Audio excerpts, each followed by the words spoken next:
I know so many random tips and tricks about playing Pokemon, and I wanted to make a video series to showcase all types of interesting stuff that I know because I play so much Pokemon all the time. Generally, these tips will be more shiny hunting focused for all Pokemon games that I play, but I will also just put useful Pokemon tips and tricks in this video even if it has nothing to do with shiny hunting. So if you want to see more videos like this, drop a like on the video and let us begin. When the Dexnav is not giving you the Pokemon you want from searching for it, run around in the area to make a random Dexnav Pokemon show up. Encounter that Pokemon, battle it, and then go back to searching for the Pokemon you want. Doing this will continue your Dexnav chain, and it's totally okay to do this. As you can see, my Dexnav chain was still working even though I battled a different Pokemon, because this was the 5th encounter for my Dexnav chain. Keep in mind that every 5 encounters while building a Dexnav chain will give you a small shiny boost. At a 50 chain, you get a lot of shiny buffs, and it maxes out at a 100 chain with the peak amount of shiny buffs you could possibly have. So if you're having trouble with the Dexnav, try this out next time and see if it helps you while you're shiny hunting.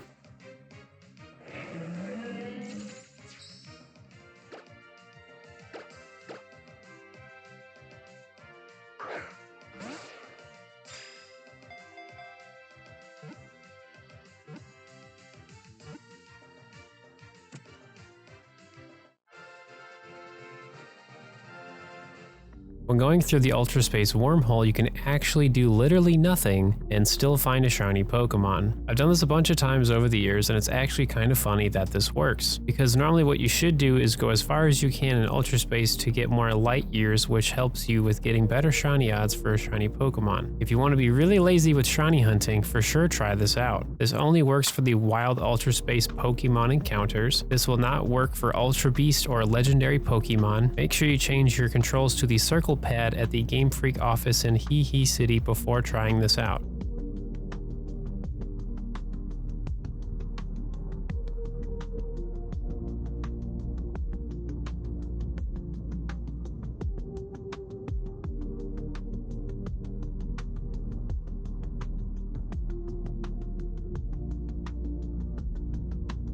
Nintendo Gamecube fact you should know. When using a multiple Gamecube setup, you actually only need one official Game Boy Player disc to start up each Gamecube into the Game Boy Player software to play your Pokemon video game. Once one of your Gamecubes has booted up into the Game Boy Player software, take out the disc out of that Gamecube, put the disc into the second Gamecube, and turn it on. You basically keep doing this for all of your Gamecubes you have in your setup. This is a super important tip for anyone wanting to build a multi-Gamecube setup for shiny hunting shiny Pokemon, because with how expensive the Game Boy Player disc is nowadays, this will save you a lot of money when building a Gamecube setup for shiny hunting shiny Pokemon.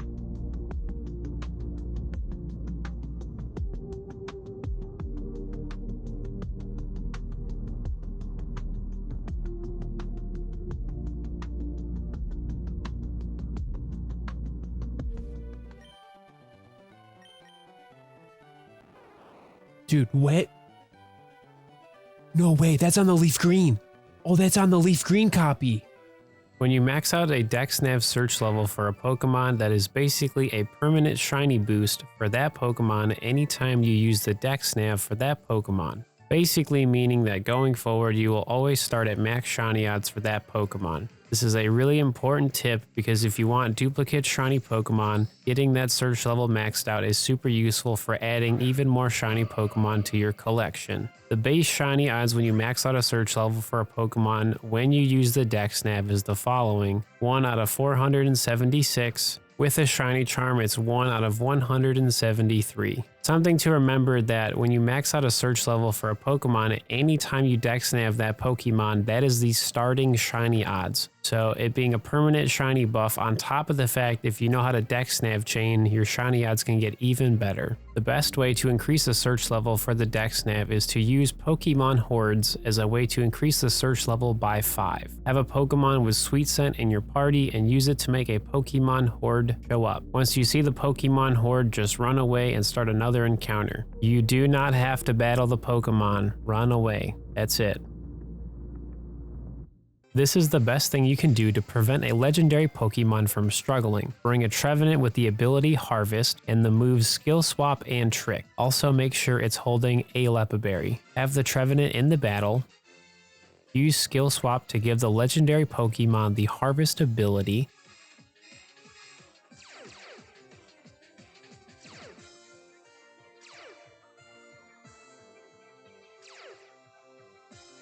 Then use Trick to give the Pokemon the Lepaberry. By doing this setup, you will prevent the legendary Pokemon from struggling. It will basically keep recycling the Lepaberry and keep restoring its power points. A guaranteed way to make sure the Pokemon gets another Lepaberry right away after it eats one is to use the move Sunny Day. This is the same setup I use when I go to catch legendary shiny Pokemon in a Beast Ball.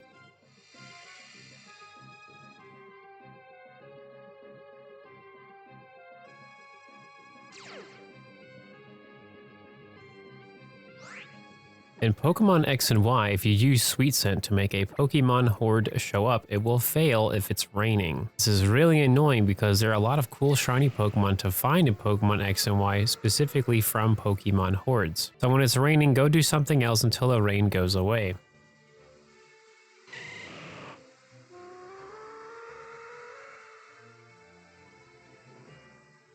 If you're playing Pokemon Omega Ruby and Alpha Sapphire, this is something they actually fixed in Pokemon Omega Ruby and Alpha Sapphire, which makes shiny hunting for Pokemon Hordes that much easier.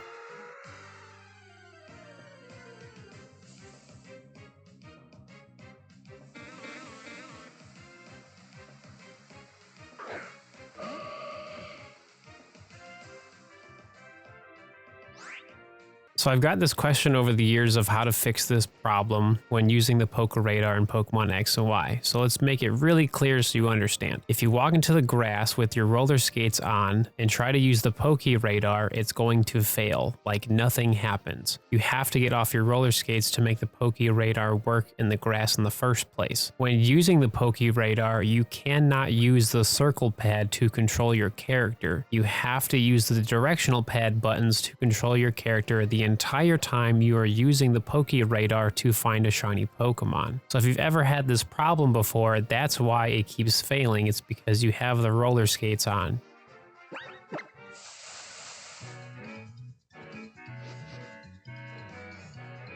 When using a Pokemon with the ability Magnet Pull in the first Pokemon Party slot, this is a way to increase Steel-type Pokemon encounters by 50%. Even when the Pokemon is fainted in the first Pokemon Party slot, it will still work. This is a great way to increase the chance of finding Steel-type Pokemon for single encounters and Pokemon Hordes. The main reason you would want to do this is so that it makes it easier to find Steel-type shiny Pokemon. An awesome shiny Pokemon to find for single encounters in Pokemon X and Y is Shiny Honedge, which can be found in the tall grass on Route 6. Some fun examples you can try in Pokemon Omega Ruby and Alpha Sapphire for Steel-type shiny Pokemon Hordes are the following: Shiny Aeron and Shiny Magnemite. Reminder, to make a Pokemon Horde show up, you have to have a Pokemon on your team with the move Sweet Scent to make a Pokemon Horde appear.